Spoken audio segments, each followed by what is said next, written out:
Wa qad dzakara an jamaah minas salaf, dan sekumpulan jamaah dari salaf mereka berwasiat.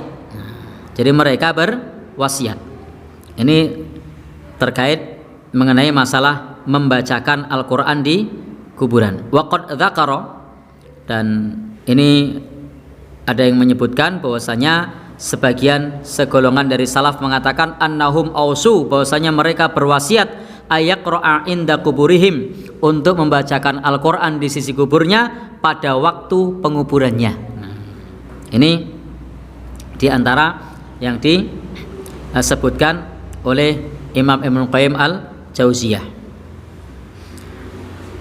Tetapi Abdul Haq berpendapat bahwasanya riwayat dari Abdullah ibn Umar ketika memerintahkan ayaqra'a inda qabrihi, untuk membaca di sisi kuburnya surat Al-Baqarah, maka ini disebutkan riwayatnya adalah riwayat yang lemah. Namun Bapak dan Ibu yang berbahagia yang dirahmati Allah Subhanahu wa taala, di sini wa kanal Imamu Ahmad, karena Imam Ahmad mengingkari riwayat yang disampaikan dari Abdullah ibn Umar ini, bahwasanya beliau memerintahkan untuk membaca Al-Qur'an pada saat penguburannya di sisi orang yang meninggal dunia itu. Dan Imam Ahmad mengingkari riwayat ini. Karena Bapak dan Ibu yang berbahagia, Imam Ahmad mengingkarinya, maka ini adalah perkara yang mukhtalif, perkara yang diperselisihkan. Dan di dalam hal ini riwayat yang ada adalah riwayat dari Abdullah ibn Umar.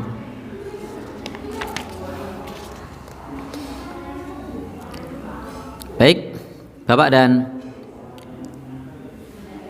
Ibu yang berbahagia yang dirahmati Allah Subhanahu wa taala, kita lanjutkan. Di bab berikutnya adalah al-qira'atu inda dafnil mayyit, membaca Al-Qur'an pada saat pemakaman.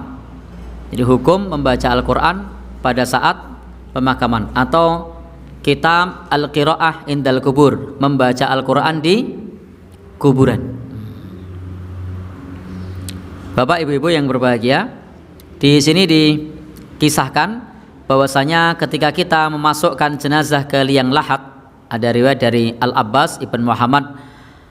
Di sini disebutkan Ibn Muhammad Ad-Dauri, kemudian juga Yahya ibn Mu'ain, kemudian juga Mubashir Al-Halabi, dari Abdurrahman ibn Ala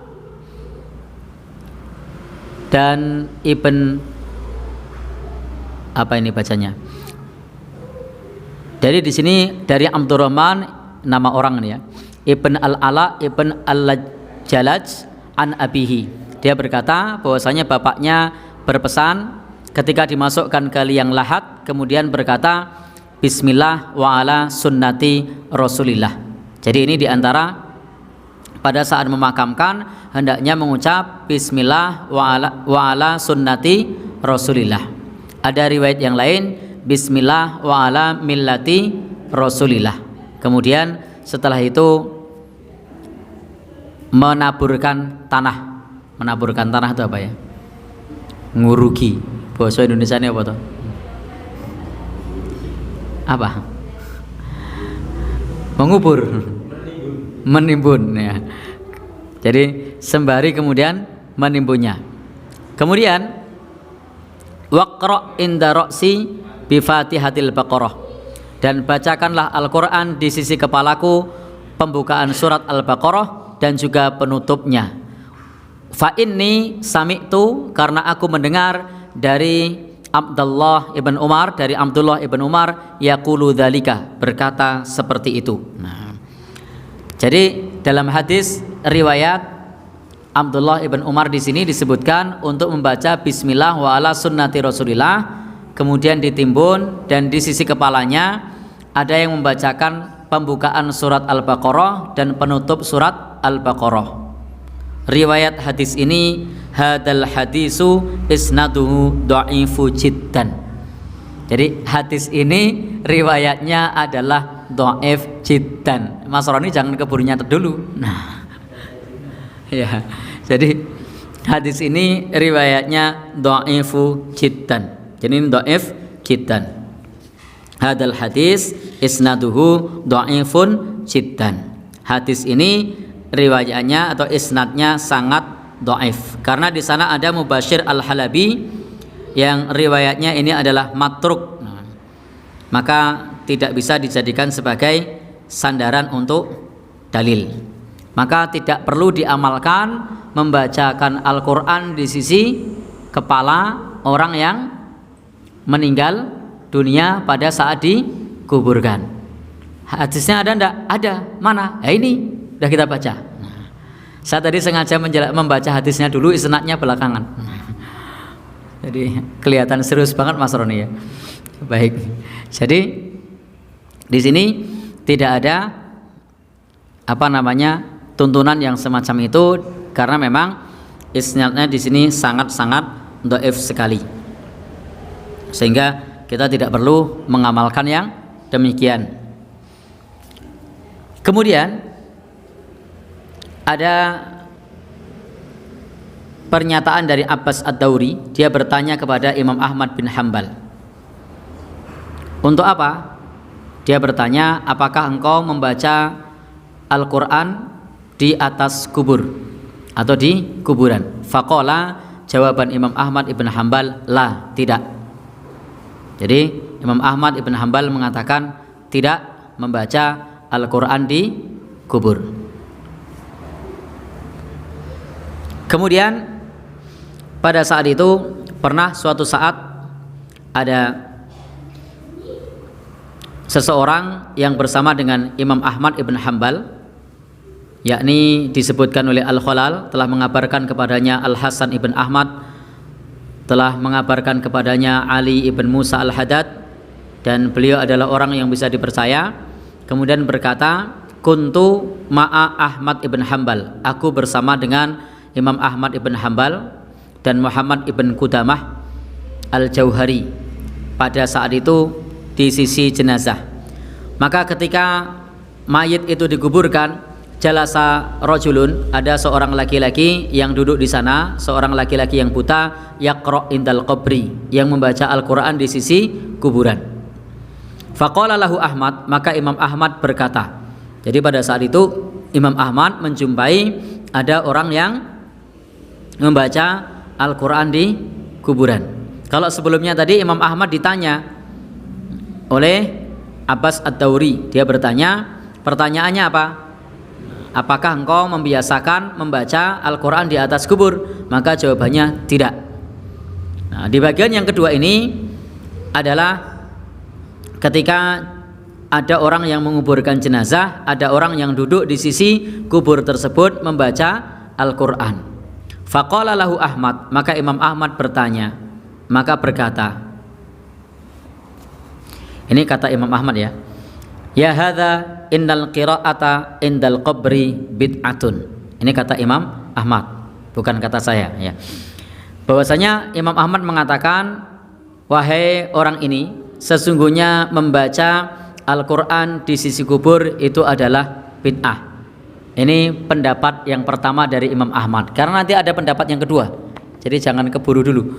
Ini pendapat yang pertama dari Imam Ahmad. Beliau mengatakan bahwasanya membaca Al-Quran di sisi kubur itu bid'ah. Maka ketika falamma kharajna minal maqabir, maka ketika sudah keluar dari kuburan tersebut, Muhammad ibn Qudamah berkata kepada Imam Ahmad ibn Hanbal dan bertanya tentang Mubashir Al-Halabi. Lalu Imam Ahmad mengatakan dia orangnya siqah, yang di dalam kitab ini di catatan kaki disebutkan bahwa Mubashir Al-Halabi itu riwayatnya matruk atau ditinggalkan. Lalu kemudian, apakah engkau pernah mencatat hadis darinya? Kata Imam Ahmad, ya pernah. Maka kemudian apa kata beliau? Bahwasanya dia telah mendapatkan riwayat untuk membacakan Al-Quran di kepalanya, kemudian di kepalanya, di sisi kuburnya, pembukaan surat Al-Baqarah dan penutup dari surat Al-Baqarah, karena telah mendengar dari sahabat Ibnu Umar. Faqala lahu Ahmad, maka Imam Ahmad kemudian berkata, apa kata beliau? Farji, kembalilah dan katakanlah kepada laki-laki tadi untuk membaca Al-Quran. Jadi Imam Ahmad kemudian mengizinkan karena mendengar ada riwayat dari sahabat Ibnu Umar. Dan kita mengetahui riwayat dari sahabat Ibnu Umar itu apa? Dhaifun jiddan, isnadnya sangat dhaif. Sehingga di dalam bab ini Imam Ahmad bin Hambal ketika belum menjumpai athar tadi berpendapat hukumnya bid'ah. Ketika kemudian ada yang menyampaikan ada athar dari sahabat Ibnu Umar, maka beliau kemudian membolehkan. Maka bisa kita simpulkan bahwa dalam masalah ini para ulama mazhab yang 4 ketika mendengar satu hadis kemudian mereka akan mengambil hadis tersebut. Dan ini Bapak Ibu yang berbahagia yang dirahmati Allah Subhanahu wa taala, pada saat itu Imam Ahmad belum sempat menelitinya karena baru mendengar. Kemudian mengatakan silahkan. Dan kesimpulan akhir dalam mazhab Hambali, membaca Al-Quran di kuburan itu hukumnya adalah makruh. Baik Bapak Ibu yang berbahagia yang dirahmati Allah Subhanahu wa taala, bagaimana kalau menurut pendapat ulama yang lain? Ada salah seorang namanya Al-Hasan ibn Sobah Az-Za'rani, dia berkata, Sa'altu Syafi'i, aku berkata kepada Imam Asy-Syafi'i, anil qiraati indal qabri, untuk membaca di sisi kubur. Jawabannya la ba'sa biha, tidak mengapa. Memang di dalam mazhab Syafi'i itu yang terkait dengan membaca Al-Quran itu yang kita ketahui di dalam masalah ini tidak mengapa. Tidak mengapa membaca Al-Quran di kuburan. Tetapi dalam mazhab Maliki maupun dalam pandangan Imam Malik, demikian pula Imam Ahmad bin Hambal itu cenderung melarang. Atau tadi dalam pandangan Ahmad bin Hambal minimal hukumnya makruh. Bahkan ketika belum mengetahui athar sahabat Ibnu Umar yang sangat dhaif tadi, beliau mengatakan innal qiraah indal qabri bid'atun, bahwasanya membaca Al-Quran di sisi kuburan itu tidak ada tuntunannya. Maka Bapak Ibu yang berbahagia yang dirahmati Allah Subhanahu wa taala, ini adalah bagian dari dinamika perbedaan pendapat di kalangan para ulama.